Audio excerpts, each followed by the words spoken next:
i-try natin i-power on to. Yan, ipa-power on natin yan at i-select natin sa number 1. Number 2. Wala guys. Kailangan pa natin siyang ikutin ganyan yan. Yan oh. Yan. Bago siya umikot guys, yan oh. For today's video guys ay alamin natin ano ang sanhi kung bakit humihina ang ikot ng ating electric fan. May 3 faktor bakit humihina ang ikot ng ating electric fan. Unang-una, yung ating pinanggagalingan ng source. Pag ang ating source ay bumaba sa 230 volts, naging 200, 190, posibleng ang ikot ng electric fan natin ay mahina. Diyan nagkakaroon ng tinatawag na pagbagal ang ikot ng ating electric fan kung mahina yung tinatawag nating source of power. May mga areas na nagdadrop ang voltahe na from 230 volts ay nagiging 200, 190. Humihina ang ikot ng electric fan. Isang factor yun guys. Pangalawa, kung bakit humihina ang ikot ng ating electric fan ay sa kadahilan ng yung ating shafting. Ito guys, kapag ang shafting natin ay makunat o maganit na, yung ikot ng electric fan natin nito ay magiging mabagal. Ang karamihan sa mga household na gumagamit ng ating electric fan ay hindi nila alam na kaya bumabagal ang ikot ng electric fan, nawawalan ng lubrication ng ating shafting o yung tinatawag nating ito, yung pinagkakabitan ng LC. So para yan maging freewheeling uli agad guys, maglalagay tayo ng lubrication dito.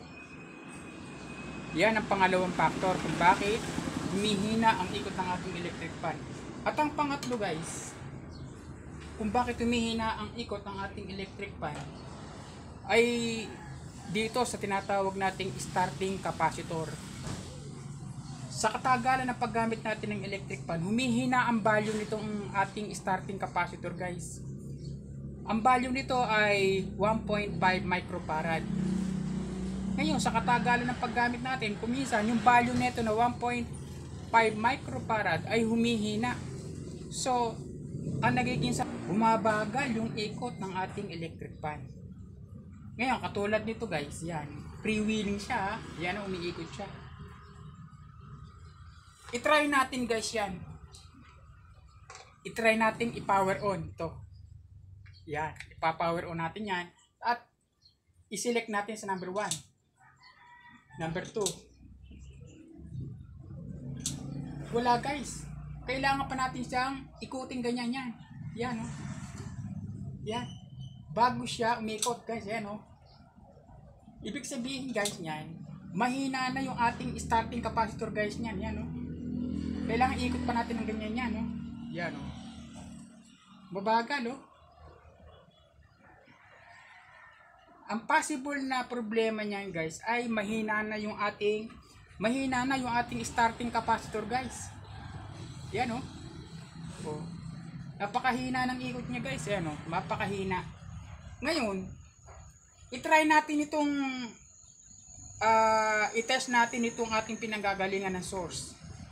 Kung ito ba ay nasa standard na. Ngayon, sa pamamagitan guys nitong ating multitester na ito na digital, ay ipapakita ko sa inyo guys kung ano ba ang voltahe lumalabas dito guys.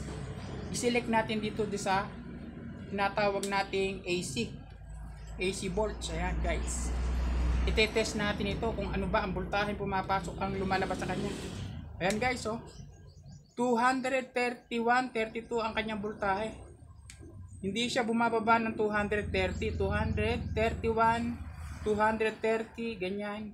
So, ang voltahe guys nito, kumbaga sa kuwang guys, ay normal guys yan. So, ang ikot ng ating electric fan ay maayos kung walang problema ang kanyang starting capacitor. Try guys natin itong palitan ng bagong starting capacitor guys, para malaman natin kung ano ang difference kapag pinalitan natin ito ng bagong starting capacitor. Yan. Papalitan guys natin ito ng bagong starting capacitor guys. Malalaman natin ito kung ano yung difference ang pagbabago ng bagong starting capacitor guys. Yan. Palitan natin ng bago.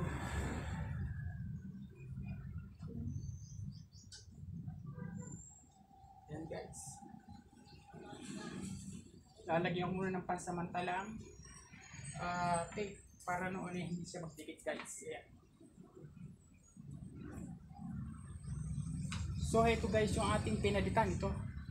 I-try natin itong paikot ngayon guys. Yan. Subukan natin i-power on ito guys. Yan. Pa-power on natin ito guys. Yan o. Sasaksak na natin guys. Yan o. Yan o. Agad guys. Umiikot na o. Yan o.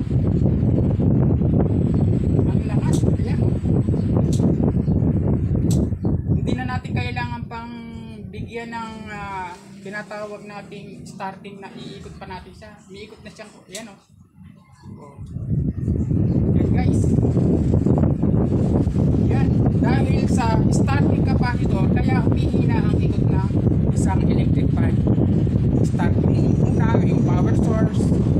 Pangalawa yung shafting. Yung shafting natin tinatawag ito.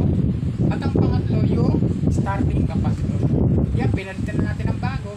So yan guys, napakaganda na guys ng ikot niya guys. Yan o. Yan.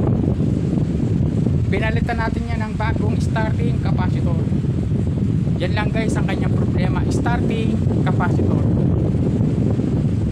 Kung nagustuhan nyo guys ang aking video guys ay pakipindot na lang guys ang aking pakisubscribe na lang guys. At para ma-notify uli kayo guys sa susunod kong mga video. Okay, thank you guys.